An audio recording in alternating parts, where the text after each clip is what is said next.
ये पैनल रहेगा DC compound generator के लिए। मॉडल नंबर है EM16A। वायरमैन ट्रेड के अंदर जाएगा ये EM16A। इसके लिए 5 HP का एक 3 फेज़ इंडक्शन मोटर है जो ड्राइव मोटर है। कपल किया हुआ है 3 kW का एक डीसी शंट जनरेटर है। उसके साथ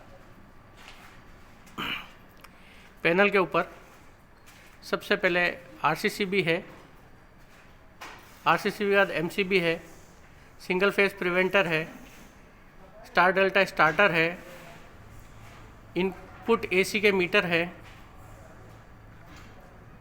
करंट और वोल्टेज के DC के मीटर है, RPM मीटर है, फील्ड रेगुलेटर है, लोड चालू करने के लिए MCB है 2 पोल की, और एक RS-485 USB कन्वर्टर है जिससे हम डाटा कंप्यूटर में लेते हैं।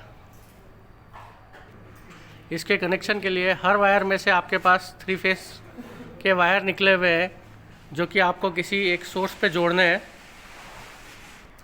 अब आप यहाँ ध्यान से देखेंगे तो 3 phase squirrel cage induction motor का चिन्ह बना हुआ है जिसमें कोयलों की मार्किंग दी हुई है U1, U2, V1, V2, W1, W2।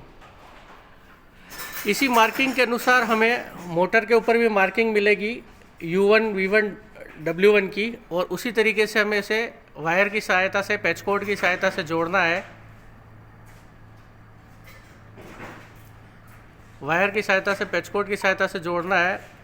और जिस तरह ये कंपाउंड जनरेटर है तो कंपाउंड जनरेटर के भी वायरों को हमें नीचे मोटर के ऊपर जो टर्मिनल्स लगे हुए हैं, दिखाना टर्मिनल्स उधर,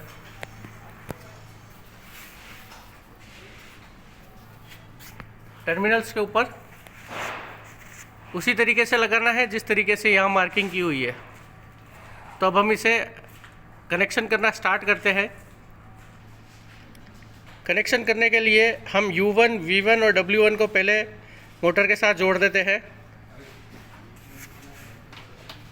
ये हमने U1 से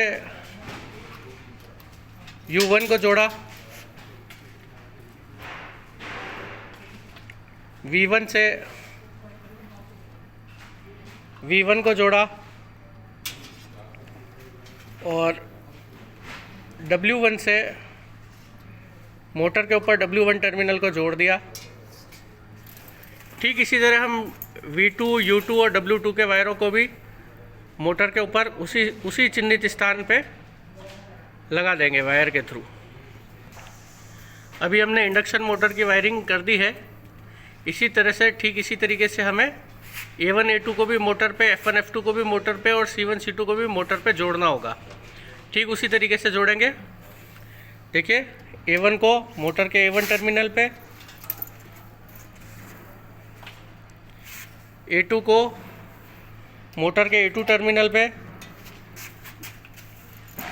इस प्रकार कंपाउंड जनरेटर को भी जोड़ लेंगे। देखिए, इसी तरह हमने DC shunt generator, DC compound generator की भी वायरिंग कर दी है। और अब हम लोड के लिए एक बल्ब लोड, हम यहाँ पे 200 वाट का बल्ब लगा रहे हैं।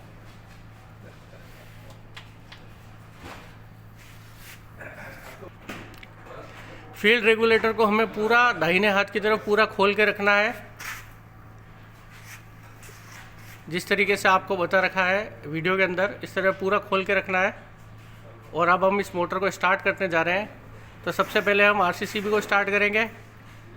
RCCB के स्टार्ट होते ही पैनल के अंदर मीटर आने लग जाएंगे। अब अपन MCB को स्टार्ट करेंगे। MCB को स्टार्ट करते ही हम ऑटोमेटिक स्टार डेल्टा स्टार्टर को स्टार्ट करते हैं।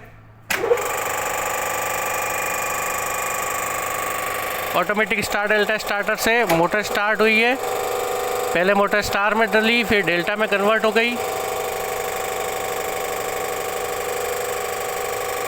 अब देखेंगे आप यहाँ पे जो मोटर है वो 4.5 एम्पियर करंट ले रही है। तीनों फेज के वोल्टेज आपको दिख रहे होंगे, 421, 417, 418। अभी हम देख रहे हैं यहाँ पे कोई भी वोल्टेज का जनरेशन नहीं हुआ है। इसका मतलब ये हो सकता है कि इसकी जो फील्ड की कोयले हैं वो गलत तरीके से लगी है। आपको करना क्या है, यदि अगर फील्ड की कोयले अगर उल्टी लगी हुई है तो उसको किस तरीके से ठीक करना है, आप पहले सिस्टम को बंद करिए। हमारी मोटर बंद हो गई है। अब आपको फील्ड के दोनों वायरों को पलट देना है आपस में। जैसे देखिए किस तरीके से पलट रहे हैं। अगर मान लीजिए आपका वोल्ट जनरेटर जनरेट नहीं करता है तो आपको इस तरीके से पलट लेना है, जनरेशन स्टार्ट हो जाएगा। करके दिखाओ।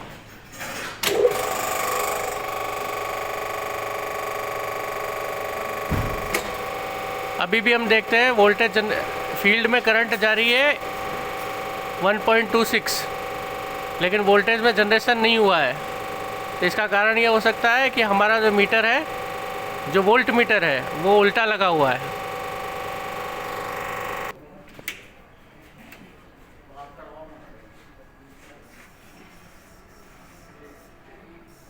अब हम वापस से मोटर को स्टार्ट करते हैं। मोटर स्टार में स्टार्ट हुआ है। स्टार में देखिए करंट कम है। अब डेल्टा हो गया है, डेल्टा में करंट बढ़ गया। अब आप देख रहे होंगे 273 वोल्ट इसने करंट को जनरेट किया है। अब 200, इसको हम कम ज़्यादा कर सकते हैं। जो हमारा फील्ड रेगुलेटर है, इसको यदि घुमाते हैं, फील्ड रेगुलेटर को घुमाने से ये वोल्टेज कम ज़्यादा हो जाती है। ठीक है, इसको पूरा खोल देते हैं। अब हमें बल्ब जलाना है। एक बार हम एमसीबी को ऑन करते हैं। जैसे ही हमने इस एमसीबी को ऑन किया है, यहाँ पे हमारा बल्ब चालू हो गया है। बल्ब चालू होते ही हमारा जो लोड करंट है वो 0.5 एम्पियर हमको दिखने लग गया है। इसी तरह हमारा फील्ड करंट भी हमारा 1.16 एम्पियर है और वोल्टेज है हमारा डीसी का 268। और अगर हम इससे ज़्यादा लोड डालते हैं तो लोड करंट बढ़ता चला जाएगा। इसी तरह हमारा डीसी कंपाउंड जनरेटर का प्रैक्टिकल होता है। अब इसके बाद हमें इसका सॉफ्टवेयर वाला पार्ट देखना है। सॉफ्टवेयर वाला पार्ट देखने के लिए एक पूरा अलग से वीडियो बना रखा है हमने। वो वीडियो भी हम आपको शेयर कर देंगे साथ में।